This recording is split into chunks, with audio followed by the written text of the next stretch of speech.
আলু বড়ি দিয়ে লাল ডাঁটার তরকারি করার জন্য লাল ডাঁটা কেটে ধুয়ে নিয়েছি। দুটো আলু সরু সরু করে কেটে ধুয়ে নিয়েছি। বড়ি নিয়ে নিয়েছি তরকারিতে দেওয়ার জন্য।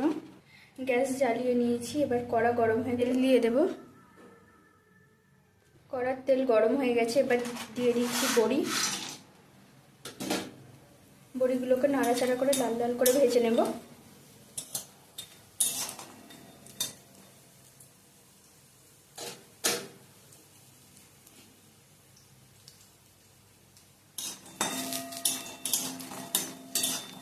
লাল লাল করে ভাজা হয়ে গেছে। এবার আমি তুলে নেব।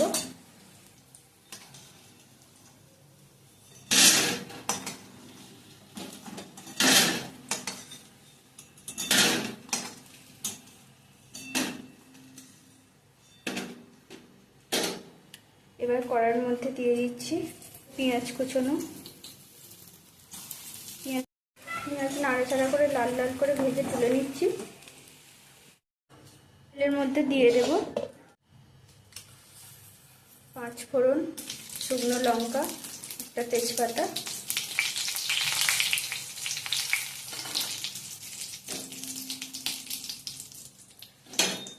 নাড়াচাড়া করে ভেজে নিচ্ছি।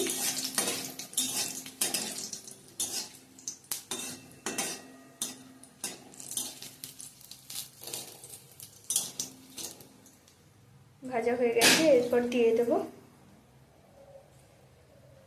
ডাঁটা।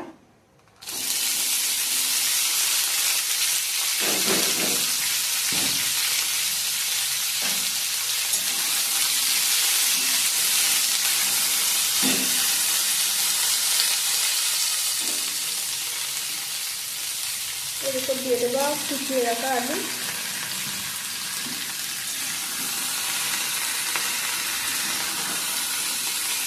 হলুদ গুঁড়ো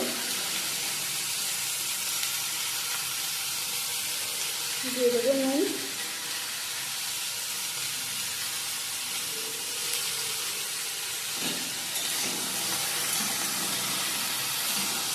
হলুদ গুঁড়ো দিয়ে ডাঁটা আর আলু ভালো করে ভাজা ভাজা করে নেব।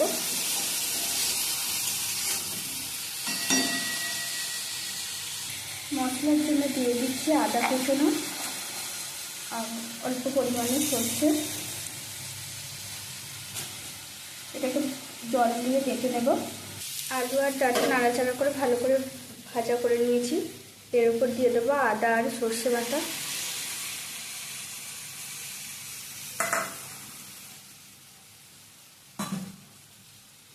আদা আর সর্ষে বাটা দিয়ে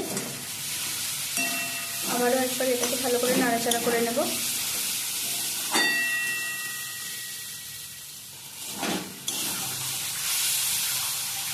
ভালো করে নাড়াচাড়া করে ভেজে নেব। সেদ্ধ করার জন্য আমি জল দিয়ে দেব।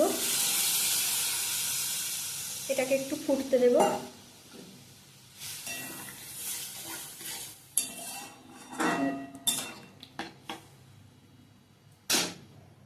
কড়াই ঢাকা দিয়ে দিলাম।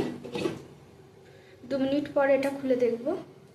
2 মিনিট পর ঢাকা খুলে দেখে নিচ্ছি তরকারি ফুটে গেছে। এখন এর মধ্যে দিয়ে দেব ভেজে রাখা বড়ি। এবার নাড়াচাড়া করে আরও 2 মিনিট ফুটতে দেব তরকারি। আলু আর ডাঁটা এখন ভালোভাবে সেদ্ধ হয়ে গেছে।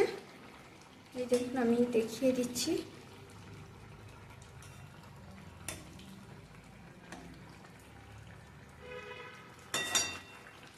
এবারে এর ওপর দিয়ে দেবো আমি ভেজে রাখা পেঁয়াজ।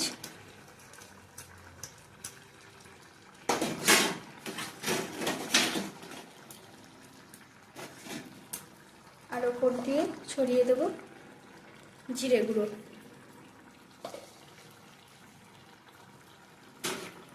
এটাকে নাড়াচাড়া করে সামান্য ফুটিয়ে নেব।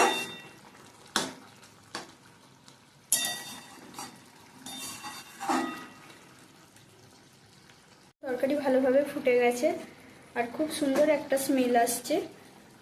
আর দেখুন কতটা সুন্দর এটা রং এসেছে। এবার আমি এটাকে নামিয়ে নেব।